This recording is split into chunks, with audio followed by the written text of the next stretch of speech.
नमस्कार प्यारे साथियों, मैं निशान नाना क्लासेस के यूट्यूब चैनल पे आप सभी प्यारे विद्यार्थियों का हार्दिक स्वागत करता हूं।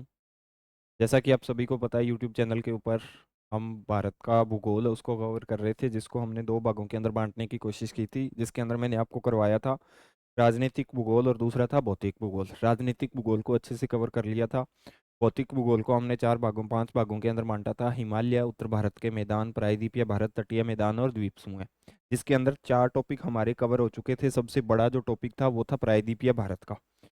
कौन सा था?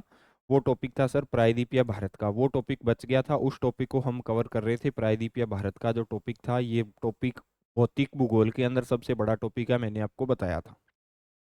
कल इसकी शुरुआत की थी, आज इसकी क्लास 2 है। मैंने आपको बता दिया था प्रायद्वीप भारत किसको कहते हैं: भूमि का वह भाग या किसी भी देश, किसी भी कंट्री, किसी भी स्टेट का वह भाग जो तीन ओर से पानी से घिरा हुआ अपने आप के अंदर क्या कहलाता है? प्रायद्वीप कहलाता है। ठीक है।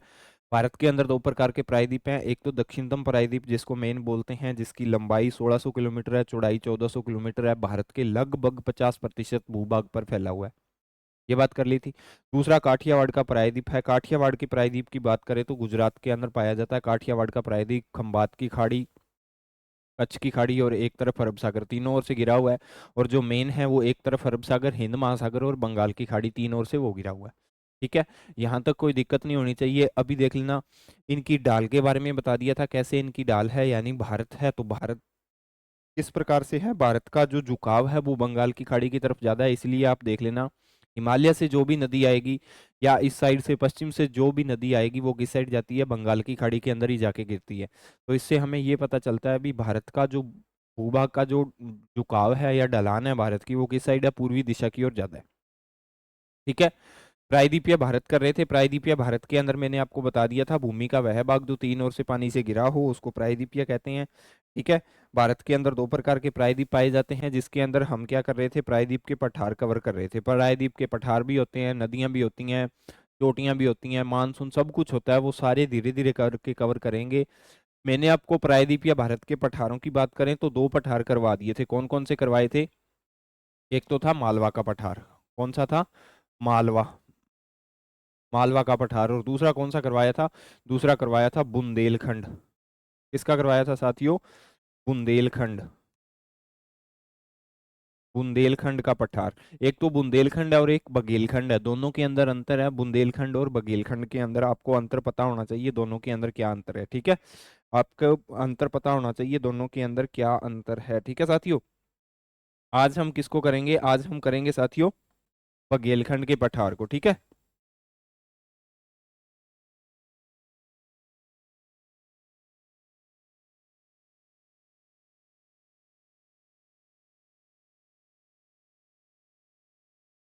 ठीक है।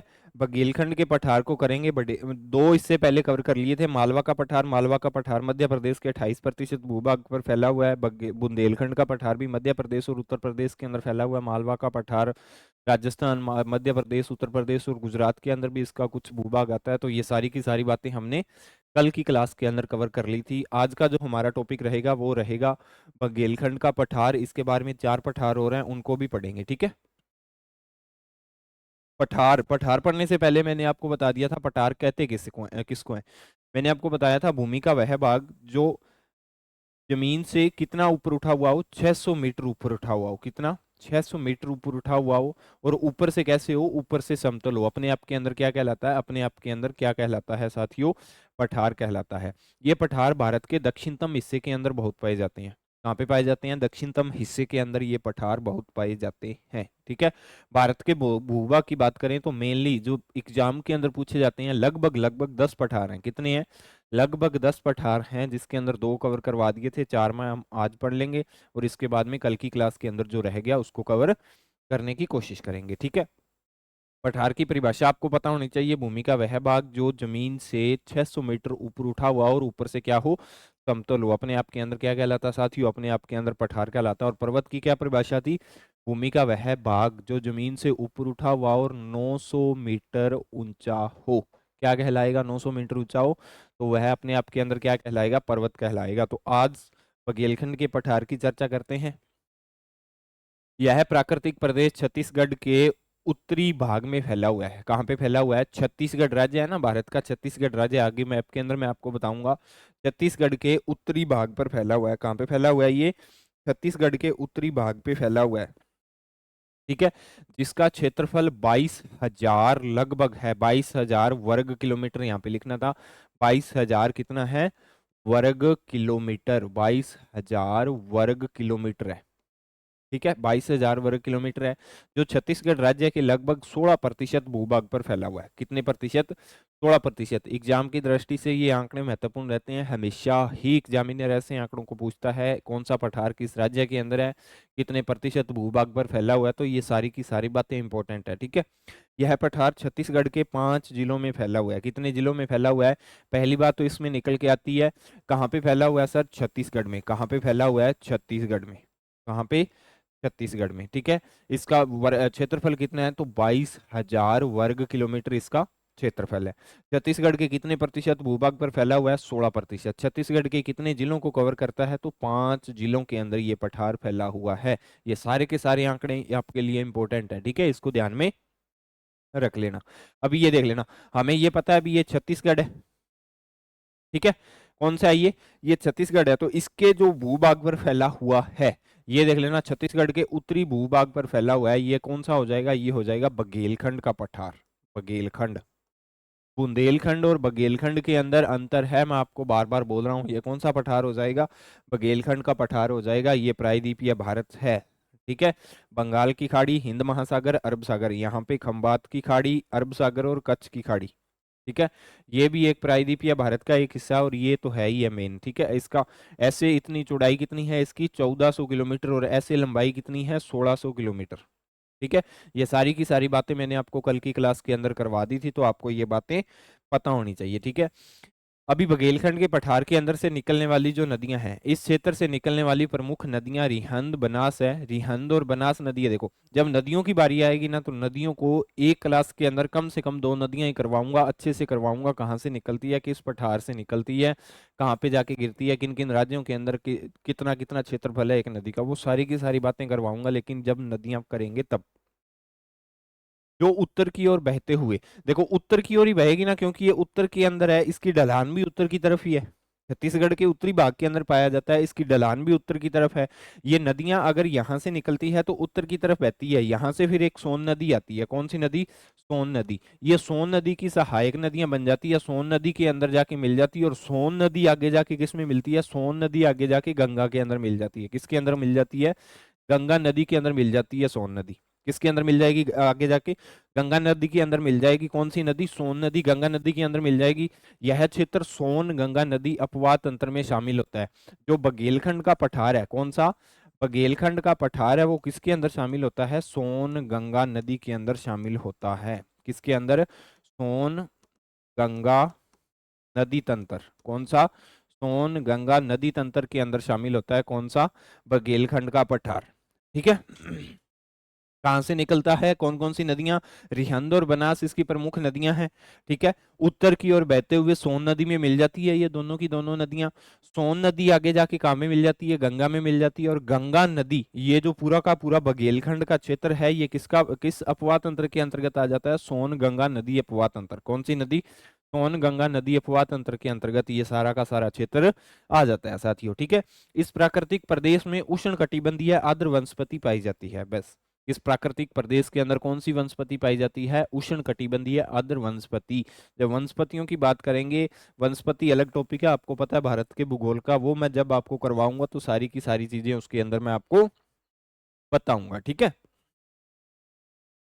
2 नंबर की बात करें तो ये बघेलखंड का पठार आपको पता चल गया, छत्तीसगढ़ के उत्तरी भाग में है। 2 प्रमुख नदियां हैं, इसका क्षेत्रफल 22,000 वर्ग किलोमीटर है। 16% छत्तीसगढ़ के भूभाग पर फैला हुआ है। 2 नदियां बनास और रिहंद नदी इसकी प्रमुख नदियां हैं, जो आगे चल के सोन नदी में मिल जाती है। सोन नदी आगे चल के गंगा नदी में मिल जाती है, और ये पूरा का पूरा क्षेत्र सोन गंगा नदी तंत्र के अंतर्गत आता है। इतनी बातें बघेलखंड के पठार के अंतर्गत आपको पता होनी चाहिए।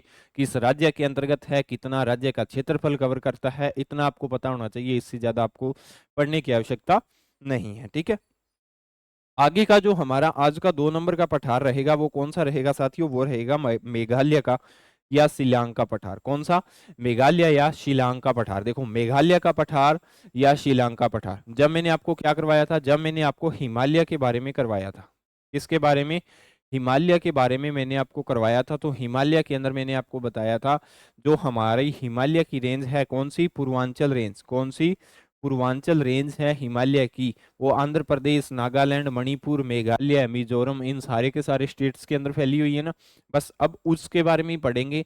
मेघालय के पठार को ही श्रीलंका पठार कहा जाता है। किसको? मेघालय के पठार को श्रीलंका पठार कहा जाता है। आपको इसके बारे में पता होना चाहिए। यह पठार पठार मेघालय के अंतर्गत आता है। किसके अंतर्गत आता है साथियों? यह पठार मेघालय के अंतर्गत आता है। किसके अंतर्गत आएगा ये पठार मेघालय के अंतर्गत आएगा। ठीक है। यह पठार पहले राजमहल की पहाड़ियों से जुड़ा हुआ था। राजमहल की पहाड़ियां कहाँ पे थी? देखो, राजमहल की पहाड़ियों की अगर हम बात करें तो राजमहल की पहाड़ियां कहाँ पे थी? पश्चिम बंगाल के अंदर और झारखंड के कुछ भूभाग के अंदर राजमहल की पहाड़ियां थी। अब आप इंडिया का मैप देखोगे तो बीच में बांग्लादेश आ जाता है। तो बांग्लादेश के अंदर इसको अलग करता है कौन? राजमहल की पहाड़ियों से ये पठार जुड़ा हुआ था। कौन सा? मेघालय का पठार। ठीक है। इस पठार पर गारो खासी जयंतिया नाम की पहाड़ियां पाई जाती है। मैंने आपको क्या करवाया था? मैंने आपको बताया था भी, जब हमने अरुणाचल इसके अंदर पढ़ा था ना, पूर्वांचल। पूर्वांचल पढ़ते हैं तो पूर्वांचल सबसे पहले कहाँ पे है? सबसे पहले अरुणाचल प्रदेश। अरुणाचल प्रदेश के अंदर है पूर्वांचल।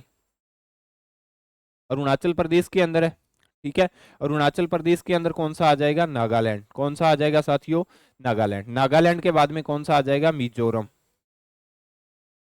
कौन सा आ जाएगा? मिजोरम। मिजोरम के बाद में कौन सा आ जाएगा? मणिपुर। कौन सा आ जाएगा? मणिपुर। ये 4 राज्यों के अंदर फैला हुआ है। ठीक है। इसके बाद में थोड़ा सा इसका क्षेत्रफल किसके अंदर फैला हुआ है? त्रिपुरा के अंतर्गत। किसके अंतर्गत? त्रिपुरा राज्य के अंतर्गत फैला हुआ है। ये 5 राज्यों के अंदर कौन फैला हुआ है? ये 5 राज्यों के अंदर फैला हुआ है भारत का जो पूर्वांचल है, भारत के हिमालय का जो पूर्वांचल पार्ट है, वो 5 राज्यों के अंतर्गत फैला हुआ है। ठीक है। अरुणाचल प्रदेश के अंदर इसको पतकई कहते हैं। नागालैंड के अंदर Naga hills, Mizo hills, Manipur hills और त्रिपुरा के अंदर इसको पूर्वांचल के नाम से ही जाना जाता है। ठीक है। इसके बाद में मैंने आपको, जब ये पूर्वांचल का हिमालय कवर कर रहे थे, इसके बाद में मैंने आपको इसके अंदर भी क्या बताया था? इसके साथ ही गारो, क्या बताया था साथियों? गारो, खासी और जैंतिया। गारो, खासी और जैंतिया नाम की पहाड़ियों के बारे में मैंने आपको बताया था। गारो, खासी और जैंतिया नाम की पहाड़ियों के बारे में मैंने आपको बताया था। ये पहाड़ियां मैंने आपको बोला था मेघालय का भाग नहीं है। ये पहाड़ियां, सॉरी, ये पहाड़ियां उसका भाग नहीं है। किसका? ये पहाड़ियां पूर्वांचल हिमालय का हिस्सा नहीं है। ये बात मैंने आपको बताई थी ना। ये पहाड़ियां पूर्वांचल हिमालय का हिस्सा नहीं है। तो ये किसका हिस्सा है? ये हिस्सा है मेघालय का। किसका हिस्सा है ये हिस्सा है मेघालय का। मेघालय पठार के ऊपर ये पहाड़ियां पाई जाती है। अभी इनमें से तीनों में से अगर सबसे ऊंची पहाड़ी आ जाए या सबसे ऊंची चोटी का नाम पूछ ले, गारो, खासी, जयंतिया, इनमें से सबसे ऊंची पूछ ले, तो सबसे ऊंची इसमें से कौन हो जाएगी? खासी नाम की जो पहाड़ी है वो सबसे ऊंची हो जाएगी। ठीक है। ये यहाँ पे लिखा हुआ है मेघालय का पठार मेघालय के अंदर स्थित होगा। इसको शिलांग के पठार के नाम से भी जाना जाता है। ये पठार पहले राजमहल की पहाड़ियों के अंतर्गत जुड़ा हुआ था। राजमहल की पहाड़ियां कहाँ पे थी पहले? पहले पश्चिम बंगाल यानी वेस्ट बंगाल के अंदर थी। ठीक है। और उसके बाद में थोड़ा बहुत इनका क्षेत्रफल कहाँ पे फैला हुआ था? झारखंड के अंदर भी फैला हुआ था। यानी ये सारा का सारा जो सिस्टम है, मेघालय का पठार और ये वेस्ट बंगाल तक फैला हुआ था। फिर इसको बांग्लादेश जब अलग हुआ तो इसको काट के अलग कर दिया गया। राजमहल की पहाड़ियां इधर रह गई और मेघालय का पठार इधर चला गया। ठीक है। इस पठार पर गारो खासी नाम, जयंतिया नाम की पहाड़ियां पाई जाती है। इनमें से सबसे ऊंची खासी नाम की पहाड़ी है। ये हिमालय का हिस्सा नहीं है। गारो, खासी, जयंतिया, मैं फिर आपको बोल रहा हूं, ये हिमालय का हिस्सा नहीं है। ये किसका हिस्सा है? मेघालय के पठार का ये हिस्सा है। ठीक है। ये देख लेना। अभी श्रीलंका पठार कहाँ पे है? यहाँ पे आपको पता है वेस्ट बंगाल। ठीक है। यहाँ पे एक छोटा सा स्टेट है भारत का, कौन सा? त्रिपुरा है। यहाँ पे त्रिपुरा और यहाँ पे वेस्ट बंगाल है। और जो वो था, राजमहल की पहाड़ियां थी, वो यहाँ पे पाई जाती थी। तो ये पूरा का पूरा क्षेत्र पहले जुड़ा हुआ था, ये पूरा का पूरा क्षेत्र। ठीक है। अभी यहाँ पे ये बांग्लादेश का निर्माण हो गया। ठीक है। ये बांग्लादेश देश है यहाँ पे, इसीलिए इसको अलग कर दिया गया और इसको अलग कर दिया गया। बीच में कौन आ गया? बीच में बांग्लादेश आ चुका है। ठीक है। अभी बात समझ में आ गई ना, किसको किससे अलग किया गया? इसके बाद में नेक्स्ट, यह पठार पूर्वांचल हिमालय श्रेणी के अंतर्गत आता है। किसके अंतर्गत आता है? यह पठार पूर्वांचल हिमालय श्रेणी, पूर्वांचल हिमालय की श्रेणी मैंने आपको 3-4 बार करवा दी और आज फिर उसका क्विकली रिवीजन करवा दिया। ठीक है। इस पठार में कोयला अत्यधिक मात्रा में पाया जाता है। कौन सा इसमें खनिज मिलता है? कोयला अत्यधिक मात्रा में पाया जाता है। इस पठार की सबसे ऊंची चोटी कौन सी है? खासी है, सबसे ऊंची पहाड़ी। 3 पहाड़ियां हैं, कौन कौन सी? एक तो है गारो, ठीक है, दूसरी कौन सी है? दूसरी है खासी, दूसरी कौन सी है? गारो, खासी, और कौन सी है? जैंतिया। गारो, खासी और जैंतिया, 3 पहाड़ियां हैं, पहली है, दूसरी है और तीसरी है, गारो, खासी, जैंतिया। सबसे ऊंची कौन सी है? सबसे ऊंची है खासी। लगभग कितनी है? 6100 मीटर। कितनी ऊंची है? 6100 मीटर इसकी ऊंचाई है। शिलांग मेघालय की उनमगोत नदी को देश की सबसे साफ नदी का रुतबा हासिल है। शिलांग शिलांग हिमालय या इसके इसके अंदर से अगर नदी की बात करें तो कौन सी नदी निकलती है? उमनगोत। कौन सी नदी निकलती है साथियों? उमनगोत नदी। उमनगोत नदी के ऊपर जब मैं भारत की नदियां करवाऊंगा तो आपको ये करवाऊंगा। उमनगोत नदी निकलती है किसके अंदर से? शिलांग हिमालय से। किसके अंतर्गत से? शिलांग। शिलांग हिमालय से निकलती है। शिलांग हिमालय की अगर हम साथियों बात करें, कहाँ पे फैला हुआ है ये? किस मेघालय के अंदर फैला हुआ है। कहाँ पे फैला हुआ है? मेघालय के अंदर फैला हुआ है। ठीक है, मेघालय के अंदर फैला हुआ है। किसका हिस्सा है ये? पूर्वांचल रेंज का हिस्सा है। किसका? पूर्वांचल। कौन सी नदी निकलती है? उमनगोत। उमनगोत नदी के बारे में आपको एक बात याद रखनी है, भारत की सबसे साफ नदी का रुतबा हासिल है। किसको? उमनगोत नदी को। किसको? उमनगोत नदी है जो भारत के पूर्वी क्षेत्र के अंतर्गत पाई जाती है। किस स्टेट के अंदर पाई जाती है? मेघालय। मेघालय के शिलांग पठार के ऊपर पाई जाती है, जिसको देश की सबसे स्वच्छ नदी या देश की सबसे साफ नदी होने का क्या है? साफ नदी होने का रुतबा हासिल है। कौन सी नदी को? उमनगोत नदी को देश की सबसे साफ नदी होने का रुतबा प्राप्त है। आपको यहां तक कोई दिक्कत नहीं होनी चाहिए दोस्तों। इसके बाद में हमारा आ जाएगा छोटा नागपुर का पठार। किसका आ जाएगा? छोटा नागपुर का पठार। आपको लोकेशन बता दी, आप जल्दी से कमेंट बॉक्स के अंदर बताओगे छोटा नागपुर का पठार यहाँ पे कौन कौन से स्टेट आते हैं भारत के। उसके बाद में मैं आपको इसकी थ्योरी करवाऊंगा। छोटा नागपुर के पठार के मैप भरना सिखाया था ना, जियोग्राफी की पहली क्लास के अंदर ही बताया था, मैप भरा जाता है भारत का। छोटा नागपुर पठार पूर्वी भारत में स्थित एक पठार है। कहाँ पे है? पूर्वी भारत के अंदर। आपको अब तक की जियोग्राफी के अंतर्गत आपको पूर्वी भारत, दक्षिणी भारत, उत्तरी भारत और पश्चिमी भारत के बारे में तो पता चल गया होगा। उत्तरी भारत के अंदर कौन कौन से राज्य आते हैं, दक्षिणी भारत के अंदर कौन कौन से राज्य आते हैं, पश्चिमी भारत के अंदर कौन कौन से राज्य आते हैं और पूर्वी भारत के अंदर कौन कौन से राज्य आते हैं। उम्मीद करता हूँ यहाँ तक तो बिल्कुल क्लियर आता ही होगा ना आपको, बिल्कुल बेसिक सी जानकारी है ये तो। झारखंड राज्य का अधिकतर हिस्सा में पश्चिम बंगाल, बिहार, छत्तीसगढ़ के कुछ भाग इस पठार में आते हैं। कौन कौन से? झारखंड सबसे ज्यादा किसके अंदर है? झारखंड के अंदर सबसे ज्यादा ये पहाड़ झारखंड के अंतर्गत है। कहाँ पे? झारखंड के अंतर्गत आता है। झारखंड राज्य का कुछ हिस्सा। इसके बाद में पश्चिम बंगाल। किसका? पश्चिम बंगाल का कुछ हिस्सा। पश्चिम बंगाल। पश्चिम बंगाल के बाद में कौन आ जाएगा? बिहार आ जाएगा साथियों। कौन आ जाएगा? बिहार आ जाएगा। और बिहार के बाद में छत्तीसगढ़। कौन आ जाएगा? छत्तीसगढ़ का कुछ भाग इस पठार के अंतर्गत आते हैं। इसके पूर्व में सिंधु गंगा का मैदान और दक्षिण में महानदी है। इसका कुल क्षेत्रफल 65,000 वर्ग किलोमीटर है। यानी इसके पूर्व में क्या है? इसके पूर्व में सिंधु गंगा का मैदान है। सिंधु गंगा का मैदान यानी उत्तरी भारत के विशाल मैदान। भारत की ज्योग्राफी का टॉपिक नंबर 2 मैंने आपको करवाया था। उत्तरी भारत के विशाल मैदान, सिंधु गंगा नदी का अपवाद अंतर या उसका बताया था मैंने आपको, मैदानों के बारे में बताया था। ब्रह्मपुत्र नदी के मैदानों के बारे में बताया था। राजस्थान के मैदान, उत्तर प्रदेश, बिहार, पश्चिम बंगाल, इन सब के मैदानों के बारे में बताया था। ठीक है, तो जब सिंधु गंगा मैदान की बात आती है तो बिहार के बारे में मैंने आपको बताया था ना, बिहार के अंदर इसको, ये सिंधु गंगा के मैदान फैले हुए हैं। ठीक है, दक्षिण में महानदी है। इसके दक्षिण में कौन है? महानदी है। इसका क्षेत्रफल कुल कितना है? 65,000 वर्ग किलोमीटर है। ये लोकेशन आपके लिए इंपॉर्टेंट है। ये 4 राज्यों के नाम आपके लिए इंपॉर्टेंट है। कौन कौन से? झारखंड, पश्चिम बंगाल, बिहार और छत्तीसगढ़। 4 राज्य हैं। कौन कौन से? झारखंड, पश्चिम बंगाल, बिहार और छत्तीसगढ़। झारखंड, पश्चिम बंगाल, बिहार और छत्तीसगढ़ 4 राज्यों के नाम हैं।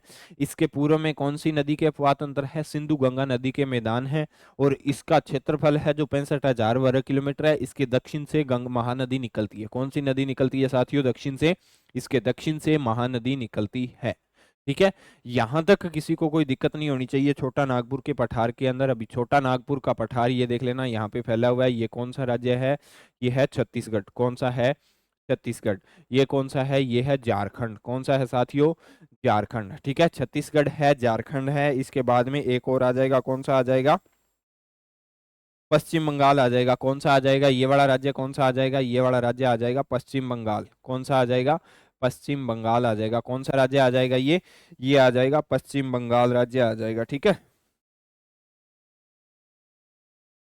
और ऊपर वाला राज्य कौन सा आ जाएगा? ऊपर वाला ये आ जाएगा बिहार। कौन सा आ जाएगा? बिहार। ये 4 राज्य हैं। कौन कौन से? बिहार, छत्तीसगढ़, पश्चिम बंगाल और कौन सा आ जाएगा? बिहार है, छत्तीसगढ़ है और ये एक हो जाएगा पश्चिम बंगाल हो जाएगा और ये एक हो जाएगा झारखंड। कौन सा हो जाएगा? झारखंड। ये 4 राज्यों के अंतर्गत फैला हुआ है। कौन कौन सा? बिहार, ठीक है, पश्चिम बंगाल, बिहार है, पश्चिम बंगाल है। पश्चिम बंगाल के बाद में कौन सा आ जाएगा? झारखंड आ जाएगा। पश्चिम बंगाल के बाद में झारखंड आ जाएगा और झारखंड के बाद में एक और राज्य आ जाएगा जिसका नाम क्या होगा? पश्चिम बंगाल के बाद में एक और राज्य आ जाएगा जिसका नाम होगा छत्तीसगढ़। क्या नाम होगा जिसका? छत्तीसगढ़ नाम होगा। क्या नाम होगा जिसका?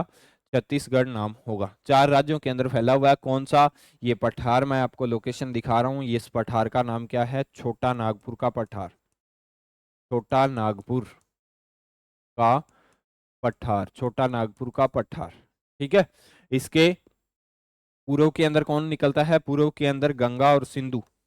गंगा सिंधु नदी का क्या है? गंगा सिंधु नदी का अपवाद तंत्र है या क्या है? गंगा नदी सिंधु तंत्र के मैदान है। और इसके दक्षिण के अंदर क्या है? दक्षिण के अंदर महानदी निकलती है। कौन सी नदी निकलती है? महानदी निकलती है। इस पठार का क्षेत्रफल बात करें तो कितना आ जाएगा साथियों? 65,000 वर्ग किलोमीटर इसका क्षेत्रफल आ जाएगा। कितना आ जाएगा? 65,000 वर्ग किलोमीटर इसका क्षेत्रफल आ जाएगा। छोटा नागपुर पठार की सबसे ऊंची चोटी पार्थनाथ हिल है। कौन सी है? पार्थनाथ हिल्स है। कौन सी है? पार्थनाथ हिल्स है छोटा नागपुर। पार्श्वनाथ पहाड़ी झारखंड की गिरिडीह जिले में स्थित है। किस जिले में है? गिरिडीह जिला। ठीक है, झारखंड का कोई जिला है गिरिडीह, इस जिले में स्थित है। पार्श्वनाथ की पहाड़ी इंपॉर्टेंट है आपके लिए। में स्थित पहाड़ियों की एक श्रृंखला है। उच्चतम चोटी 1350 मीटर है। कौन सी है? पार्श्वनाथ हिल्स की सबसे इसकी ऊंचाई कितनी है? पार्श्वनाथ हिल्स की 1350 मीटर। कितनी है? 1350 मीटर इसकी क्या है? ऊंचाई है। दामोदर नदी छोटा नागपुर पठार के खमरपत पहाड़ी से निकलती है। कौन सी नदी? दामोदर नदी। कौन सी नदी साथियों? दामोदर नदी। देखो, जब मैं आपको बता रहा हूं, जब मैं आपको प्रायद्वीप या भारत की नदियां करवाऊंगा तो इन सारी नदियों के बारे में बताऊंगा, किस पठार से निकलती है, कहां से निकलती है, किस किस राज्यों के अंदर से बहती है। ठीक है, खमरपत पहाड़ी से निकलती है और पश्चिम बंगाल में बहती हुई दामोदर नदी इस पठार को 2 भागों में विभाजित करती है। यानी इस पठार के बिल्कुल बीच में से निकलती है। कौन सी नदी साथियों? दामोदर नदी। कौन सी? दामोदर नदी। और ये पठार है, यहां से दामोदर नदी निकलेगी। इसको 2 भागों के अंदर बांटती है। एक तो आ जाएगा हजीरा बाग और दूसरा आ जाएगा रांची। रांची का पठार तो झारखंड के अंदर चला गया, यहाँ पे आ जाएगा रांची का पठार। रांची का पठार। और दूसरा कौन सा आ जाएगा? इस साइड में आ जाएगा हजीरा बाग। कौन सा आ जाएगा साथियों? हजीरा बाग आ जाएगा। कौन सी नदी बिल्कुल बीच में से निकलती है? दामोदर नदी। इस नदी के बारे में आपको पता होना चाहिए। छोटा नागपुर के पठार के बिल्कुल मध्य से कौन सी नदी निकलती है? दामोदर नदी निकलती है छोटा नागपुर के पठार के बिल्कुल मध्य से। ठीक है, दामोदर घाटी परियोजना दामोदर नदी पर स्थित है और यह समुद्र में गिरने वाली पहले समुद्र से गिरने से पहले हुगली नदी में मिलती है। कौन सी नदी में? हुगली नदी में। हुगली नदी में मिलती है। कौन सी? दामोदर नदी। दामोदर नदी को बंगाल का श्राप भी कहा जाता है। क्या कहा जाता है? दामोदर नदी को बंगाल का श्राप भी कहा जाता है, के रूप में जाना जाता है। और इस घाटी क्षेत्र में कोयला और अब्रक पाए जाते हैं। कौन से पाए जाते हैं? एक तो सबसे ज्यादा कोयला खनिज पाया जाता है और दूसरा अब्रक खनिज पाया जाता है। किसमें? दामोदर नदी घाटी परियोजना के अंतर्गत। ठीक है साथियों, इसके बाद में नेक्स्ट जो हमारा 4 नंबर का पठार रहेगा वो रहेगा दंड्यकारण्य का पठार। दंडकारण्य का पठार। ठीक है, इस पठार ज्यादातर विस्तार किसमें है? ज्यादातर विस्तार इसका छत्तीसगढ़ में है। किसके अंदर है? छत्तीसगढ़ राज्य के अंतर्गत है। छत्तीसगढ़ में इसे वस्त्र का पठार कहते हैं। किसको कहते हैं? छत्तीसगढ़ में इसे वस्त्र का पठार कहते हैं। इस पठार का क्षेत्रफल कितना है? इस पठार का क्षेत्रफल 39,060 वर्ग किलोमीटर है। यह छत्तीसगढ़ के कुल क्षेत्रफल के 28.91% यानी 29% भूभाग पर फैला हुआ है। 28.91% का मतलब होता है 29% ही आप इसको बोल सकते हो। दंडियाकारण्य का पठार कौन से राज्य के अंतर्गत है? छत्तीसगढ़ राज्य के अंतर्गत है। इसका क्षेत्रफल लगभग 40,000 वर्ग किलोमीटर है। इसकी अगर हम क्षेत्र इसके बात करें छत्तीसगढ़ के कितने भूभाग पर पाया जाता है, तो 28.91% भूभाग पर यह है पठार पाया जाता है। ठीक है, ये छत्तीसगढ़ आपको स्टेट दिख रहा है। अब ये इस छत्तीसगढ़ के अंदर इसका छत्तीसगढ़ के 29% भूभाग पर आप इसको बोल सकते हो कौन सा पठार है? दंडीयकारण्य। दंडकारण्य का पठार के नाम से भी इसको जाना जाता है। ठीक है, इस पठार का जो भाग उड़ीसा में पड़ता है, देखो छत्तीसगढ़ के अंदर ही नहीं है, इसका कुछ विस्तार उड़ीसा के अंदर अंतर्गत भी है। ठीक है, छत्तीसगढ़ के अंतर्गत इसका जो भाग है उसको क्या बोला जाता है? उसको वस्त्र का पठार बोला जाता है। क्या बोला जाता है साथियों? वस्त्र का पठार के नाम से जाना जाता है, वस्त्र का पठार। और इसका जो भूभाग उड़ीसा के अंतर्गत है उसको कालाहाड़ी का पठार कहते हैं। किसका? कालाहाड़ी। किसका? कालाहाड़ी का पठार कहते हैं। कालाहाड़ी का पठार के नाम से भी उसको जाना जाता है। वस्त्र का पठार भारत में टिन धातु का एकमात्र उत्पादक क्षेत्र है। देखो, भारत के अंदर अगर टिन धातु निकलती है ना, तो वो कहां पे मिलेगी? राज्य की बात करें तो छत्तीसगढ़ के अंतर्गत। छत्तीसगढ़ के अंतर्गत जगह पूछ ले तो दंडीयकारण्य का पठार। दंडीयकारण्य का पठार नहीं दिया गया हो आपको तो क्या दे देगा? वस्त्र का पठार दे देगा। तो वस्त्र के पठार से टिन धातु का उत्पादक क्षेत्र है वस्त्र का पठार। ठीक है दोस्तों, इसके बाद में इस क्षेत्र में इंद्रावती नदी के विशाल के द्वारा एक इंद्रावती नदी के द्वारा चित्रकूट जलप्रपात का निर्माण किया जाता है। जलप्रपात यानी झरना।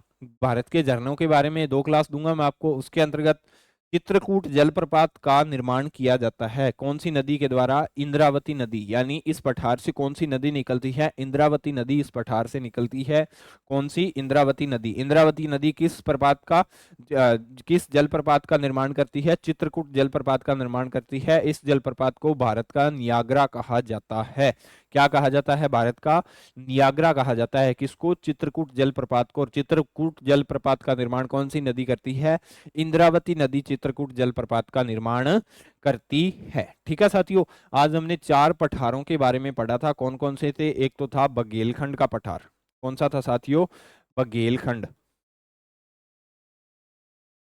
बघेलखंड के पठार के बारे में पढ़ा था। बघेलखंड के पठार के बाद में हमने कौन सा पठार पढ़ा था साथियों? छोटा नागपुर का पठार। छोटा नागपुर के पठार के बाद में मेघालय का पठार और पढ़ा था। कौन सा पढ़ा था? मेघालय का पठार या शिलांग का पठार। दूसरा था मेघालय या शिलांग। मेघालय या शिलांग का पठार पढ़ा था। उसके बाद में छोटा नागपुर का पठार पढ़ा था। छोटा नागपुर। छोटा नागपुर। छोटा नागपुर के बाद में हमने दंडीयकारण्य दंडकारण्य के पठार के बारे में पढ़ा था। तो 4 पठार आज कवर कर लिए, 2 कल मैंने आपको करवा दिए थे और 4 पठार हम कल की क्लास के अंदर देखेंगे। इन चारों के स्टेट आपको पता होनी चाहिए। जैसे छत्तीसगढ़ के अंतर्गत है तो छत्तीसगढ़ के कितने भूभाग के ऊपर फैला हुआ है, ये बातें आपको पता होनी चाहिए। ठीक है दोस्तों, तो ये थी आज की हमारी क्लास। ये देख लेना, हमारा 2nd ग्रेड और पीटीआई के लिए भारत और विश्व की एक टेस्ट सीरीज चल रही है जिसके अंदर भूगोल, राज्यव्यवस्था, हिस्ट्री, इकोनॉमी सारे के सारे सब्जेक्ट आपको टेस्ट के अंदर कवर करवाए जा रहे हैं। उनका वीडियो सोल्यूशन भी उसी दिन शाम को दिया जा रहा है। मात्र 100 रुपये इसका चार्ज है। तो 100 रुपये के अंदर आपको भारत और विश्व का जितना भी मैटर है वो सारा का सारा कवर करवाया जा रहा है। तो आप इसको अपनी नीड के अकॉर्डिंग आप इसको ज्वाइन कर सकते हो। ठीक है, ये थी आज की आपकी क्लास। अगर आपको क्लास अच्छी लगती है तो क्लास को लाइक करें, अपने दोस्तों के साथ शेयर करें। अगर आप नाना क्लासेस के यूट्यूब चैनल पे नए हो तो चैनल को सब्सक्राइब करें। मिलते हैं दोस्तों कल नेक्स्ट क्लास के साथ, तब तक के लिए जय हिंद, जय भारत।